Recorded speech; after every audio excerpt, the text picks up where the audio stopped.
Hello friends, good morning every one. வாங்க MCX market பற்றி discuss பண்ணலாம். அதாவது ஒரு வார் நியூஸ் வந்து போயிட்டு இருக்கு. இப்போதைக்கு யூஎஸ் வந்து வெனின்சுலா வந்து அட்டாக் பண்ணியிருக்கிறாங்க. அதன் மூலியமா பார்த்தீங்க அப்படின்னா எல்லாரும் என்ன எக்ஸ்பெக்ட் பண்ணிட்டு இருக்காங்க அப்படின்னா கோல்டு அண்ட் சில்வர் மெயினாக வந்து நிறைய இம்பாக்ட் ஆகும். ஸோ அது மூலயமா நல்ல ஒரு ஹை போகிறதுக்கு சான்சஸ் இருக்கு அப்படிங்கிற மாதிரி தான் பேசிட்டு இருக்கிறாங்க. ஸோ அதன் மூலியமா தான் அதன்படி இன்னைக்கு வந்து கோல்டு அண்ட் சில்வர் வந்து ஒரு $65 மேலே வந்து ஓப்பன் ஆகிட்டு போயிட்டு இருக்கு, பாசிட்டிவ்ல போயிட்டு இருக்கு. சில்வரும் பார்த்துக்கிட்டீங்க அப்படின்னா ஒரு $2.81 வரைக்கும் பார்த்தீங்க அப்படின்னா நல்ல ஒரு பாசிட்டிவ்ல வந்து போயிட்டு இருக்கு. நேற்று ஒரு வீடியோ வந்து அப்டேட் பண்ணியிருந்தேன். என்ன சொல்லியிருந்தேன் அப்படின்னா நம்ம இந்த வார் நியூஸை பற்றி பேசிட்டு ஏன்னா ஒரு பிரேக் அவுட் பாயிண்ட் எல்லாம் நம்ம பார்த்தோம். பட் க்ரூட் ஆயில மட்டும் நேற்று வந்து பேசலை. ஏன் பேசல அப்படின்னா க்ரூட் ஆயில் வந்து ரெண்டு விதமாக இருக்கு. இப்போ இவங்க அட்டாக் பண்ணியிருக்கிறாங்க. ஸோ அட்டாக் பண்ணியிருக்கிறனால மேபி இவங்களுக்கு வந்து எந்த ஒரு பாதிப்புமே கிடையாது. அமெரிக்கா சைடு எடுத்துக்கிட்டோம் அப்படின்னா அமெரிக்கா தான் வெனின்சுலாவை போயிட்டு அட்டாக் பண்ணியிருக்காங்க. அது மட்டும் இல்லாமல் அங்கே இருக்கிற ஆயில் ரிசர்வ் வந்து ஆக்குப்பை பண்ணியிருக்கிறாங்க. ஓகேங்களா? அப்படி ஆக்குப்பை பண்ணியிருக்கிறனால இவங்களுக்கு அது வந்து ஒரு பெனிஃபிட் தான். அமெரிக்காவை பொறுத்த வரைக்கும் அது ஒரு பெனிஃபிட் தானே தவிர மற்றபடி எந்த ஒரு பாதிப்புமே வந்து அமெரிக்காவுக்கு வந்து கிடையாது. ஓகேங்களா? அதனால யுஎஸ் ஆயில் அதிகபட்சமாக ஒரு கேப்பப்பில் ஓப்பனாக இருக்க வேண்டியது ஒரு ஏன்னா உக்ரைன் அண்ட் ரஷ்யாவோட போர் நடக்கிறப்போ ஒரு $4 வந்து ஒரு பாசிட்டிவ்லேயே போயிட்டே இருந்தது. மார்னிங் மிட் நைட் யூஎஸ் ஆயிலெல்லாம் பார்த்தீங்க அப்படின்னா ஒரு $4 ஏறிடுச்சு. பட் இந்த தடவை எதுவுமே எந்த ஒரு இம்பாக்டுமே நமக்கு யூஎஸ் ஆயிலில் வந்து கிடையாது. கிட்டத்தட்ட 57.50 ஒரு ஃப்ளாட் மார்க்கெட் ஓப்பனிங்.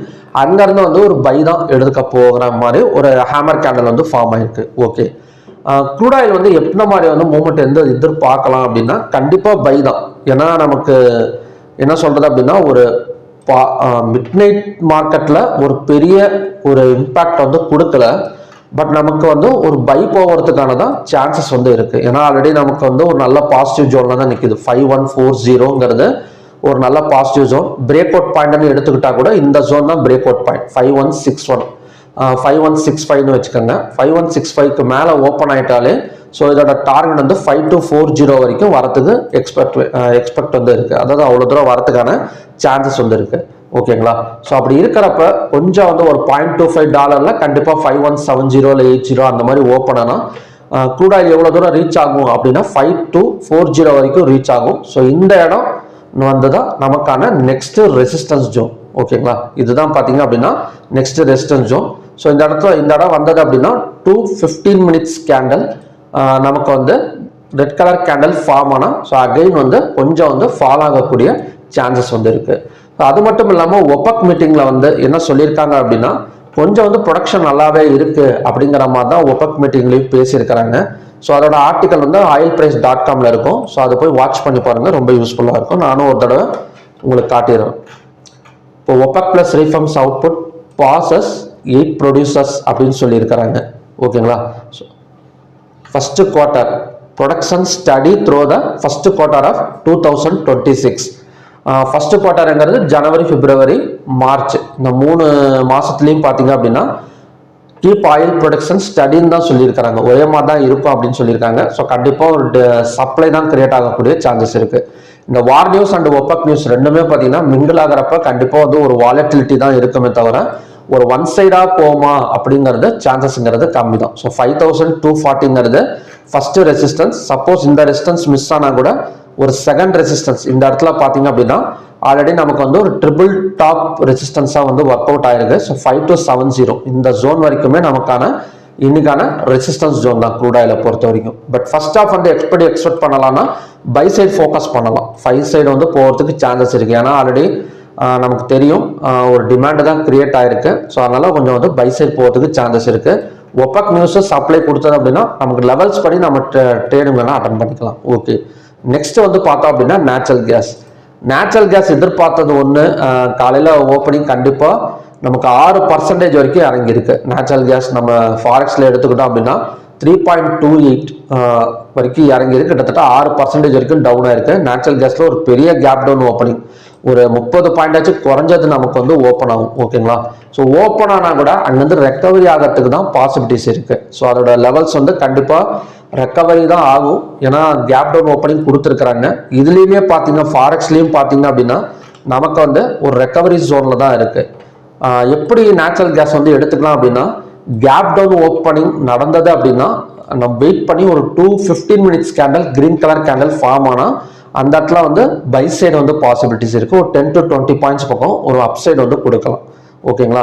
அப்படி இல்லை அப்படின்னா வெயிட் பண்ணி ஈவினிங்ல லோ பிரேக் அவுட், டே லோவை பிரேக் அவுட் பண்ணதுக்கப்புறம் செல் சைடு வந்து ஃபோக்கஸ் பண்ணணும். செல் சைடு வந்து போகிறதுக்கு சான்சஸ் இருக்குது. ஸோ இப்படி தான் நம்ம நேச்சுரல் கேஸில் வந்து இன்னைக்கு வந்து பண்ண முடியுமே தவிர ஒரு லெவல்ஸ் கரெக்டாக எடுக்க முடியுமா அப்படிங்கிறத இன்னைக்கு வந்து டவுட்டு தான் நேச்சுரல் கேஸை பொறுத்த வரைக்கும். ஓகே, நெக்ஸ்ட் வந்து கோல்டு சொல்லவே தேவையில்லை.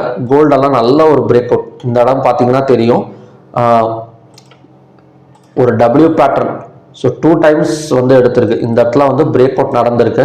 ஸோ இதோட டார்கெட் வந்து கூடிய சீக்கிரம் 4550 வரைக்கும் வரதுக்கான சான்சஸ் வந்து இருக்கு. ஸோ இந்த வார் ஏதாவது நின்றுடுச்சு, ஏதாவது சமாதானமாக போயிட்டாங்க அப்படிங்கிற மாதிரி ஏதாவது நியூஸ் வந்தால் அந்த இடத்துல வேணால் சப்ளை எதிர்பார்க்கலாமே தவிர, ஸோ இப்போதைக்கு வந்து நல்ல டிமாண்டை கிரியேட் பண்ணி தான் போயிட்டு இருக்கு. சில்வர் அதே மாதிரி தான். சில்வர் ஆல்ரெடி நமக்கு வந்து 2.80 பாயிண்ட்ஸ் தூக்கிட்டாங்க, 3.92%. சில்வரோட ஹை எவ்வளோ போயிருக்கு இது வரைக்கும் அப்படின்னா ஒரு $83.6 வரைக்கும் இன்க்ரீஸ் ஆயிருக்கு. நமக்கு ஆல்ரெடி இப்போ வந்து 75ல இருக்கு. இன்னொரு $8 வந்து ரீச் ஆகக்கூடிய சான்சஸ் இருக்கு. இந்த கண்டிஷன் அப்படியே ஃபாலோ நடந்தா, அதாவது இன்னும் ஏதாவது கொஞ்சம் ஒரு 2-3 அட்டாக் நடந்து அந்த மாதிரி ஏதாவது நடந்தது, இல்லை இன்னும் ஏதாவது கொஞ்சம் ஃபோர்ஸ் பண்ணாங்க அப்படின்னா கோல்டு சில்வர் ரேட் அகைன் வந்து ஆல் டைம் ஹை ரீச் பண்றதுக்கு சான்சஸ் வந்து இருக்கு. அப்படி பார்க்குறப்ப சில்வரோட சப்போர்ட் ஜோன், சில்வர் எப்படின்னு பார்த்தீங்கன்னா கொஞ்சம் கேப் அப் ஓப்பனிங் தான் நடக்கும். அப்படி இருக்கிறப்ப நெக்ஸ்ட் டார்கெட் அண்ட் ரெசிஸ்டன்ஸ் என்னவா இருக்கும் அப்படின்னா 2,51,226. ஃபார் எக்ஸாம்பிள் எந்த இடத்துல ஓப்பன் ஆனாலுமே ஃபர்ஸ்ட் வந்து பை சைடு வந்து போகிற மாதிரி தான் இருக்கும். சில்வர் 2,51,226 வேணா போயிட்டு, ஸோ அங்கேருந்து வேணா கொஞ்சம் செல்லிங் வந்து எதிர்பார்க்கலாம். ஸோ எம்சிஎக்ஸோட ஹையே எவ்வளோ சில்வரை பொறுத்த வரைக்கும் அப்படின்னா நமக்கு வந்து 2,54,275 வரைக்கும் ரீச் அவுட் ஆயிருக்கு. நெக்ஸ்ட் வந்து கோல்டு. இப்போ கோல்டோட பிரேக் அவுட் பாயிண்ட்ங்கிறது நம்ம ஆல்ரெடி ஃப்ரைடே மார்க் பண்ணி வச்சிருந்த அதே பிரேக் அவுட் பாயிண்ட் தான், 1,37,093. ஸோ இதையும் பிரேக் அவுட் பண்ணால் ஸோ நம்ம நெக்ஸ்ட் டார்கெட்டுங்கிறது 1,40,417. பட் ஒரே நாளில் வந்துருமான்னு தெரியல. ஒரு 1000 or 2000 பாயிண்ட்ஸ் போகும் கோல்டு வந்து இன்னைக்கு மேலே வரதுக்கான சான்சஸ் வந்து இருக்கு. ஓகே, இப்போ பிட்காயின் எல்லாம் எப்படிங்க இருக்கு இந்த வார் நியூஸ்னால அப்படின்னு கேட்டிங்கன்னா, பிட்காயினையும் மேலே தான் கொண்டு வந்துட்டு இருக்காங்க. இப்போ பிட்காயின் எல்லாம் எடுத்துக்கிட்டோம் அப்படின்னா நமக்கு ஒரு இன்னைக்கு மட்டும் பார்த்தோம் அப்படின்னா நமக்கு ஒரு 1,600 பாயிண்ட்ஸ் 1,700 பாயிண்ட்ஸ் பக்கம் மேலே தான் வந்துட்டு இருக்கு. இதில் இன்னொரு முக்கியமான விஷயம் என்னன்னா நிஃப்டி. இப்போ நிஃப்டி எல்லாம் ஒரு கேப் டவுன் தான் நம்ம எல்லாம் யோசனை பண்ணிட்டு இருந்தோம். ஏன்னா கண்டிப்பாக வந்து ஒரு நிஃப்டி கேப் டவுன் எடுக்கிறதுக்கு சான்சஸ் இருக்கு அப்படின்னு. பட் நேற்று வீடியோல சொல்லியிருந்தா பிவோட் பாயிண்ட் வந்து டிரா பண்ணிக்கோங்க. நிஃப்டியை பொறுத்த வரைக்கும் நல்லா புரிஞ்சுக்கோங்க. எல்லா இடத்துலையுமே வந்து என்ன சொல்றது அப்படின்னா, செல்லிங் நமக்கு ஸ்டார்ட் ஆகணும் அப்படின்னா பிவோட் பாயிண்டையாச்சும் பிரேக் அவுட் பண்ணணும். பிவோட் பாயிண்ட் ஒன்று சப்போர்ட் எடுக்கும், இல்லைன்னா கீழே க்ளோஸ் வச்சது அப்படின்னா பிரேக் அவுட் நடக்கும். ஸோ இந்த இடத்துலலாம் ரொம்ப கேர்ஃபுல்லாக தான் ட்ரேட் பண்ணி ஆகணும். மார்னிங்ல ஒரு கேப்பை விழுந்துட்டு கூட அந்த இடத்துல செல்லிங் எடுக்கிறதுக்கு சான்சஸ் இருக்கு. ஸோ ஓப்பன் இன்ட்ரெஸ்ட் டேட்டாலாம் பார்த்தீங்க அப்படின்னா கண்டினியூஸாக வந்து வாட்ச் பண்ணுங்க. வாட்ச் பண்ணால் மட்டும்தான். ஏன்னா இன்னைக்கு வந்து நிஃப்டி, பேங்க் நிஃப்டி, சென்செக்ஸ் எல்லாமே பார்த்தீங்கன்னா ஒரு கேப் அப் ஓப்பனிங் நடக்கும். அந்த கேப் அப் ஓப்பனிங் கண்டினியூவாக போகுமா இல்லை செல் ஆகுமாங்கிறத நம்ம ஓப்பன் இன்ட்ரெஸ்ட் டேட்டா வந்து பார்த்து வந்து அனலைஸ் பண்ணிக்கலாம். நான் டெலிகிராம் சேனலில் வந்து அப்டேட் பண்ணுறேன். ஸோ என்ன மாதிரி வந்து ஓப்பன் இன்ட்ரெஸ்ட் டேட்டா இருக்குது, என்ன மாதிரி மூவ்மெண்ட்டுங்கிறது பாசிபிள் அப்படிங்கிறது ஒரு எஜுகேஷன் பர்பஸ்க்காக நான் அப்டேட் பண்ணுறேன். ஸோ மறக்காமல் வாட்ச் பண்ணுங்கள், ரொம்ப யூஸ்ஃபுல்லாக இருக்கும். ஸோ பார்க்கலாம் என்ன மாதிரி வந்து மூவ்மெண்ட் கொடுக்குது அப்படின்னு. ஸோ நெக்ஸ்ட் வந்து USD-INR இன்னும் ஓப்பன் ஆகலை, பார்க்கலாம். ஸோ ஓகே ஃப்ரெண்ட்ஸ், மறுபடியுமே பார்த்தீங்கன்னா நல்ல ப்ரெடிக்ஷன் வீடியோட நான் வந்து உங்களை மீட் பண்ணுறேன். நன்றி, வணக்கம்.